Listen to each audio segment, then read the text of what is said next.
The two most serious brain diseases are stroke, which kills nearly 130,000 Americans every year, and Alzheimer's disease, which kills nearly 85,000.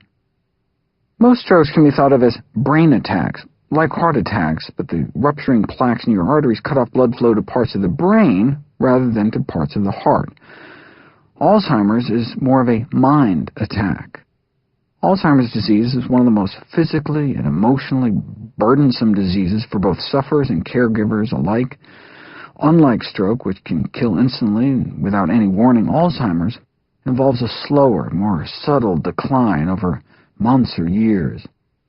Instead of cholesterol-filled plaques in your arteries, plaques made of a substance called amyloid develop in the brain tissue itself, associated with loss of memory and, eventually, loss of life. While the pathology of stroke and Alzheimer's are different, one key factor unites them. Mounting evidence suggests that a healthy diet may help prevent them both. Stroke. In about 90% of strokes, blood flow to the part of the brain gets cut off, depriving it of oxygen and killing off the part fed by the clogged artery.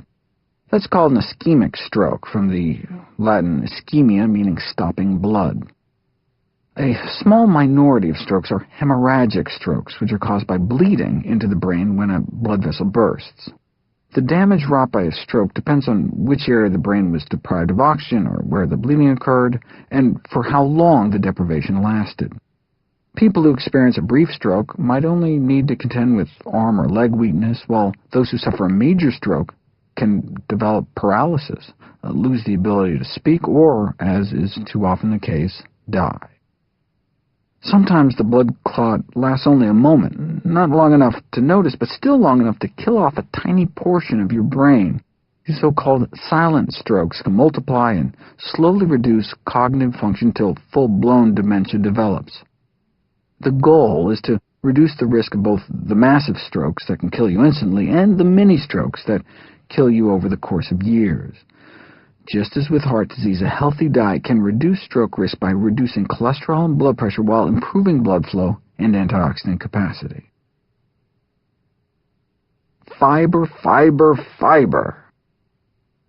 In addition to its well-known effects on bowel health, high fiber intake appears to reduce the risk of cancers of the colon and breast, diabetes, heart disease, obesity, and premature death in general. A number of studies now show that high fiber intake may also help ward off stroke. Unfortunately, less than 3% of Americans meet the minimum daily recommendation for fiber. This means about 97% of Americans eat fiber-deficient diets.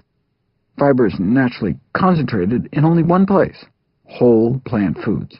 Processed foods have less, and animal-derived foods have no fiber at all. Animals have bones to hold them up. Plants have fiber. It apparently doesn't take much fiber to cut stroke risk. Increasing fiber intake by just 7 grams a day may be associated with a 7% risk reduction. Different strokes for different folks, depending, evidently, on how much fiber they ate.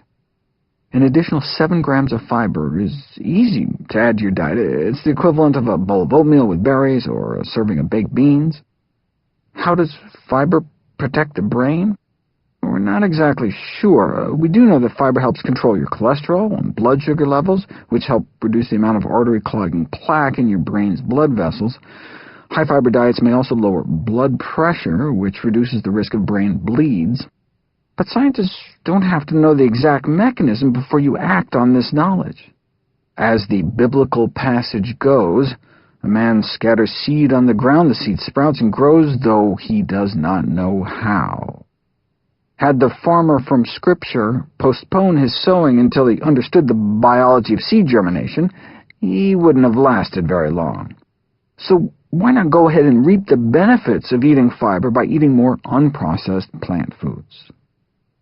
It's never too early to start eating healthier. Though stroke is considered an older person's disease, only about 2% of stroke deaths occur before the age of 45, the risk factors may begin accumulating